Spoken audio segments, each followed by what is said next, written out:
Beaucoup de langues. plusieurs langues, on change de personnalité. S'embrouille. Les polyglottes sont souvent schizophrènes. C'est-à-dire, mais dû à quoi? Au niveau psychologique ou au niveau langage? Par exemple, moi, des fois, quand je suis en train d'apprendre l'italien, des fois, quand par exemple, je parle en français, des fois, je m'embrouille. Par exemple, Ton état d'esprit change. Pourquoi je t'ai dit que les polyglottes, ils étaient schizophrènes, ou ils avaient beaucoup de chances d'être schizophrènes? Parce que quand on change de langue, on change de mentalité. On réfléchit à travers la langue, parce que le langage... du pays. Oui, oui, bien sûr. Parce que le langage précède la réflexion.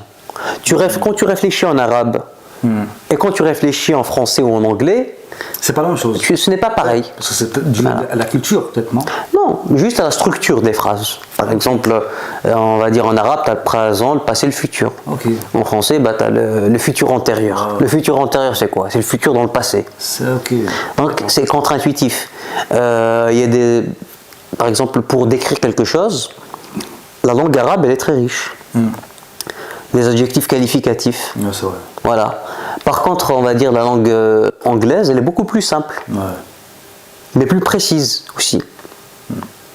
Donc, voilà, à voir. Mais ça a des avantages et des inconvénients. Le plus important aujourd'hui, je pense que c'est de parler l'anglais, Ouais, d'avoir un bon niveau en anglais, parce qu'à l'international, c'est l'anglais qui est la langue la plus répandue. Voilà, parler français, c'est excellent. C'est une langue raffinée. L'arabe, bien sûr, toutes les langues, elles sont belles. Toutes les langues, elles ont un charme, et toutes les langues... C'est aussi par rapport au voyage. par exemple. Bien sûr, bien sûr. Elles s'ouvrent des portes. Ouais, beaucoup. Par exemple, si on parle anglais, c'est bien. Ouais, même quand tu voyages dans un pays, genre, ils demandent un traducteur, genre, ben, ça t'ouvre une porte. Tu peux travailler dans C'est vrai. des choses. Et tu vas plus loin que l'anglais, parce que l'anglais, on va dire, c'est des échanges très sommaires, classiques. Hello, I want to, je sais pas, to book a room for tonight. Je veux une chambre pour ce soir.